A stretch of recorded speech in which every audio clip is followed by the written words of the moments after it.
From tech entrepreneur to political phenomenon, Vivek Ramaswamy burst onto the national stage with bold ideas and an unapologetic vision for America's future. Though his presidential campaign concluded, his alliance with President Trump has positioned him as one of the most influential voices in today's conservative movement. But what makes this Yale-educated biotech innovator so compelling? Why has he captured the attention of some of the world's most respected intellectual voices? Today, we're diving into renowned psychologist and cultural commentator, Dr. Jordan Peterson's fascinating perspective on Ramaswamy, a man Peterson believes represents something extraordinary in American politics. Stay tuned as we unpack this conversation. I recorded a number of podcasts, which I greatly enjoyed. That started before he was running for office, when we discussed another notable accomplishment, the establishment of his Strive Asset Management Fund, designed to give investors an alternative to the mongers of ESG stakeholder capitalism, who are doing everything they can to sneak a particularly pernicious form of top-down, centrally planned socialism into the free market system, so they can pretend to be virtuous in a manner hypothetically unlike their greedy by implication peers. Not long after embarking on his daring campaign for president, Vivek began a habit of approximately quarterly appearances on my YouTube channel. That effort, despite its unlikelihood given his unknown status as a political contender, unfolded very successfully, bringing both the candidate and his ideas to a wide public audience and proving his credibility as a young and rising alternative on the political scene. What can I say about Vivek's personality? He is extroverted, both on the assertive and enthusiastic side, characterized by more positive emotion overall than anyone else we have discussed. He's also very high in openness, both to ideas and, as far as I could tell, on the artistic, cultural side, although perhaps more the former than the latter. He shares those traits with Trump, Musk, and Kennedy, although less so, although she is still far above average in such regard, than Gabbard. He's more polite than Trump, certainly, more measured in his speech, less rough and provocative, although also less witty, although certainly not dull. I would hazard a guess as well that he is less compassionate and people-centered than both Trump and Musk. Ramaswamy tends to stay in the realm of ideas and is clearly motivated on the political side primarily by intellectual curiosity, as well as the desire to see things done better. He appears low in neuroticism and is highly stress tolerant, as those are the same thing. Unlikely to withdraw, like Trump, less depressive than Musk or Kennedy, but also less volatile than Trump, quite stable temperamentally on the emotional side.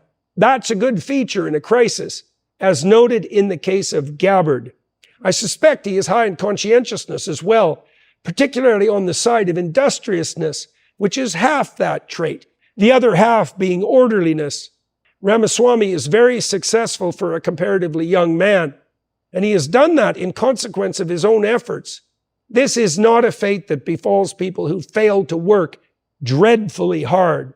Cautions with regard to Vivek? Mostly to do with his youth. Mr. Ramaswamy is accustomed to being the smartest person in the room and, perhaps, the most successful. This gives him a certain brashness. When I watched him in the first round of the Republican primaries, for example, he was the candidate who received the most positive responses from the audience, as well as the most negative. The same was true, arguably, of his compatriots on the stage. I thought he risked, in his provocative but undeniably interesting approach, some unnecessary enmity from those same people. And it is not clear to me that this was a good long-term strategy, given the high possibility of sharing a bed with at least some of them, metaphorically speaking, in the future. I would say that as his campaign progressed, he became more moderate and careful in his criticism of his fellow Republicans, but also more measured overall in his utterances. This is a sign of someone humble enough to learn despite his confidence, and that is a good thing. He is, above all, like Musk, Kennedy, and Gabbard, cognitively gifted. And that is also a good thing. Complex jobs require highly intelligent people to manage them. This is true of any job where the demands constantly shift, and governance at the highest level certainly qualifies.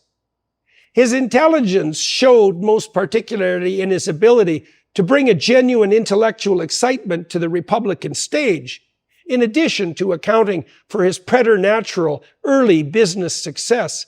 If Ramaswamy went bad, became disillusioned, resentful, angry, it might be in the narcissistic direction, like Trump, like so many in the political entertainment and media realm. But the fact that he is part of this team of high performers means, number one, that he will be required in the best possible way to watch his words and actions, and number two, that he will be surrounded by the kind of wise counsel that can help him mature into a person even more remarkable than he is now. His youth might be regarded as a hindrance insofar as he is less experienced than he might be, even arguably somewhat overconfident.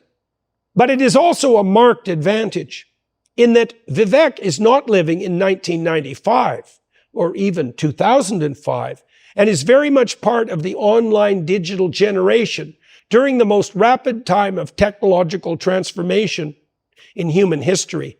Thank you for tuning in. As we've seen, Vivek Ramaswamy's bold vision is catching the eye of some of the sharpest minds in the game, and Jordan Peterson's take only reinforces why he's one to watch. But now, we want to hear from you. Do you agree with Peterson's take on Vivek? Drop your thoughts in the comments below. And if you believe in the future of America under strong leadership, don't forget to like, subscribe, and hit that bell icon so you never miss the latest updates. Together, we'll keep pushing forward. Until next time, stay strong, stay free.